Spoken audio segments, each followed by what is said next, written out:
दिवंगत शहाबुद्दीन और उसका परिवार एक बार फिर से चर्चा में है। पिछले दिनों शहाबुद्दीन की बेटी और बेटे के निकाह के कारण जो है पूरा परिवार चर्चा के केंद्र में रहा था और इस बार शहाबुद्दीन के मकबरे को लेकर दिवंगत शहाबुद्दीन चर्चा में है। मेरा नाम लालभूप कुमार हुआ और हनुमान में लैब टेक्नीशियन के पद पर हूँ। और मैंने जब से यहाँ ज्वाइन किया लगभग ये चौथा 5वां महीना है।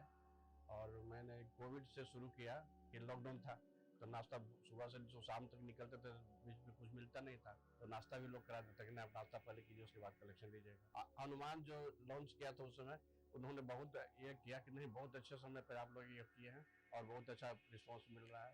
आरजेडी के दो नेता हैं जो आमने सामने हैं। एक का दावा कुछ और है तो दूसरा का दावा मकबरे को लेकर कुछ और है।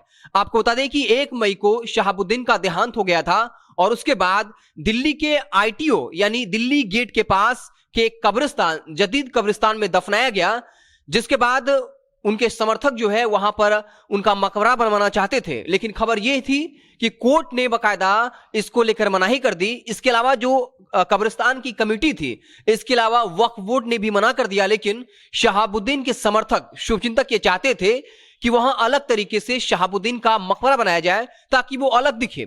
लेकिन अब इसको लेकर आरजेडी के दो नेता हैं। पहले नेता है हामिद राजा डबलू खान। उनका कहना है कि साहब का भव्य मकबरा बनना चाहिए। वो सिर्फ अकलियत ही नहीं बल्कि पूरे समाज के नेता थे।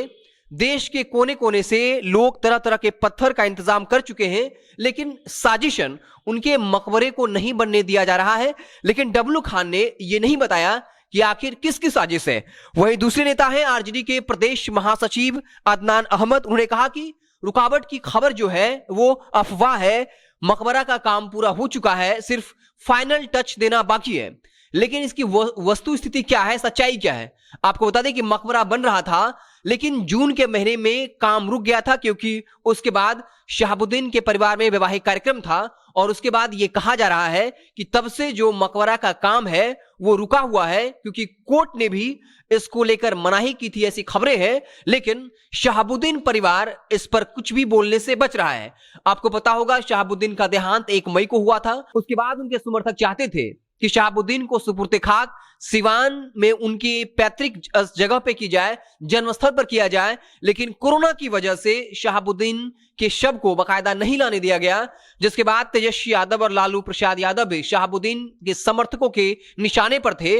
और जब शहाबुद्दीन को सुपुर्द खाक किया जा रहा था दिल्ली में, उस वक्त भी लालू यादव और तेजस्वी यादव मुर्दाबाद के नारे लगे थे।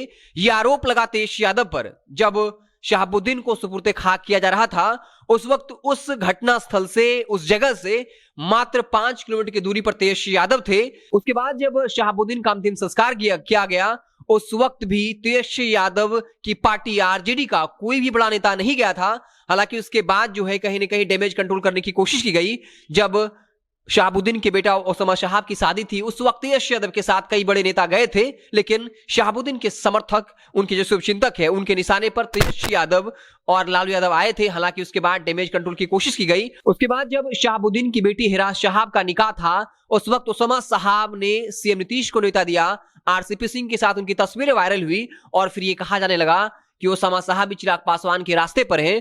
अब वो कहीं ना कहीं राजनीतिक विकल्प तलाश रहे हैं, इसलिए तमाम सियासी पार्टियों से अपना रिश्ता बेहतर बना रहे हैं।